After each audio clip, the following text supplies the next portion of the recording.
سبحان اللہ. مفتی صاحب چند عرصے پہلے ہمارے بہت ایک مشہور و معروف ثنا خواں ہیں اویس رضا قادری صاحب، ان کی صاحبزادی اور صاحبزادے کی شادی ہوتی ہے محرم الحرام میں. اس پر مفتی حنیف قریشی صاحب نے کچھ سخت الفاظ کا تبادلہ کیا، جس پر کچھ علماء نے جواب بھی دیا اور کچھ علماء نے ان کی تائید بھی کی. آپ کیا کہتے ہیں مفتی حنیف قریشی صاحب کا اس طرح کا، آپ کا کیونکہ ان کے ساتھ اٹھنا بیٹھنا کچھ زیادہ ہے، مطلب یہ ہے کہ آپ میرے دوست کی ہر بات مجھ سے پوچھیں گے تو دوست کی بات دوست سے ہی پوچھی جائے گی نا مفتی صاحب. تو ان کا انداز ٹھیک تھا، اور دوسرا ان کا اس طرح سے کہنا.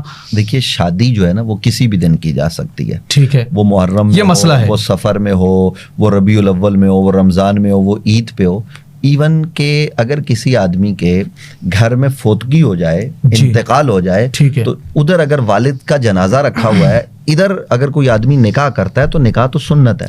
لیکن ہمارے یہاں چونکہ نکاح اور شادی نام ہے خوشی کا، تو وہ مفتی حنیف قریشی صاحب کا لہجہ سخت ہو سکتا ہے، اویس بھائی کا، اب چونکہ وہ نبی علیہ السلام کے نعت خوان ہیں، عام آدمی کوئی کرے نا تو اس کے لیے شاید ان کی سختی نہ ہوتی. تو اویس رضا قادری صاحب ہمارے بہت اچھے ثناخواں ہیں، لیکن ان سے ہو سکتا ہے کہ مطلب کوئی غلطی ہو گئی یا انہوں نے جان بوجھ کے کیا، مجھے نہیں اندازہ.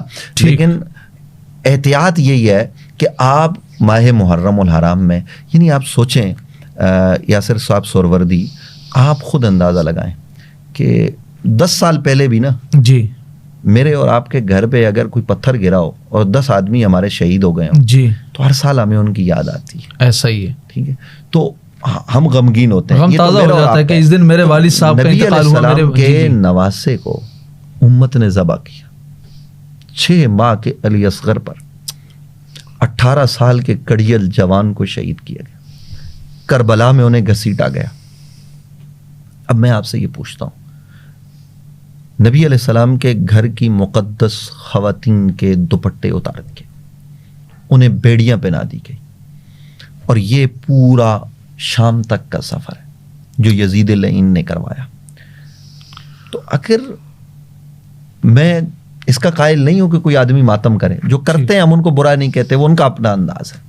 لیکن یار سوچو کہ ہم حضور کے غم میں غمگین نہیں ہوتے. دیکھیے نا نبی علیہ السلام حضور، اور پھر اس پر دلائل زندگی میں غمگین ہوئے، اس پر دلائل موجود ہیں. جیسے ابھی آپ نے اشارہ کیا کہ نبی اکرم صلی اللہ علیہ وسلم ابھی امام حسین پیدا ہوئے، تو نبی علیہ السلام انہوں نے شہید تو 61 ہجری میں ہونا تھا، حضور رو رہے ہیں، یعنی پہلے رو رہے ہیں. بالکل. تو اگر پہلے رونا جائز ہے تو بعد میں بھی ہم کہتے ہیں بناوٹ سے مت رو، لوگ کہیں کہ یہ رو رہا ہے غم حسین میں. غم ایک کیفیت کا نام ہے. میں تو سوچتا ہوں کہ 10 محرم کا جب دن آتا ہے نا، میں تو پانی بھی نہیں قدرتی دل ویسے غمگین ہوتا ہے. قدرتی جو ہے نا وہ دیکھیں چاروں طرف دل حزن میں چلا جاتا ہے. ہم تو حضرت مولانا شفیع قاڑوی رحمۃ اللہ تعالی علیہ کے بچپن سے بیانات سنتے تھے. ٹھیک. تو جب ان کی کیسٹ لگی ہوتی تھی نا محرم میں، خاص طور پر ہمارے گھروں میں، تو خود بخود آنسو جاری ہوتے تھے، کھانا کھانے کو دل نہیں کرتا تھا. یہ بچپن کی ہماری تربیت ہے. ہم اپنی اولادوں کی یہ تربیت کریں. باقی ناجائز نہیں ہے، جائز ہے. جائز ہونا اور بات ہے، اور بہت سارے جائز کام ہم نہیں کرتے. ایسا ہی کئی جائز بات کام ہیں جو ہم جا کے مسجد میں نہیں کرتے، وہ ہوتے جائز ہیں. تو دیکھیے گزارش ہماری یہی ہے، وہ تو جو معاملہ ہو گیا میرے خیال میں سیٹل ہو گیا وہ ساری چیزیں. آئندہ بھی میں ہاتھ جوڑ کے یہ گزارش کروں گا کہ ماہ محرم کا احترام کیجیے. جیسے ہم ربیع الاول کا اپنے انداز میں احترام کرتے ہیں، آپ شیعہ کی وجہ سے احترام نہ کریں. صحیح. اور میں یہ بابانگ دول یہ بات کرتا ہوں کہ امام حسین کے اور مولا علی کے اور جناب حضرت امام حسن کے اور اہل بیت اطہار کے شیعہ ٹھیکیدار تھوڑی ہیں. ہم الحمدللہ ان کے حبدار ہیں، ہم بھی ان سے محبت کرتے ہیں، اور ان کی محبت کے بغیر ایمان مکمل نہیں ہے. بے شک، یہ کسی کی جاگیر نہیں ہے، یہ امت کی جاگیر ہے. سبحان اللہ. اللہ کی طرف سے یہ انعام یافتہ لوگ ہیں، ان کے طریقے پر ہمیں چلنا ہے.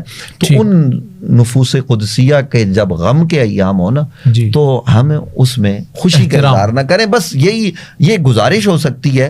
اور اگر کوئی مسلمان حضور کی شفاعت کو پیش نظر رکھے گا اور کل کہہ دے گا یا رسول اللہ میں نے اپنی بیٹی کی شادی اور نکاح محرم میں اس لیے نہیں کیا کہ آپ کے خاندان پر، آپ کے گھر پر قیامت ٹوٹی تھی، تو شاید وہ گناہگار ہو اور حضور اس کی سفارش کر دیں اور وہ داخل. سبحان اللہ.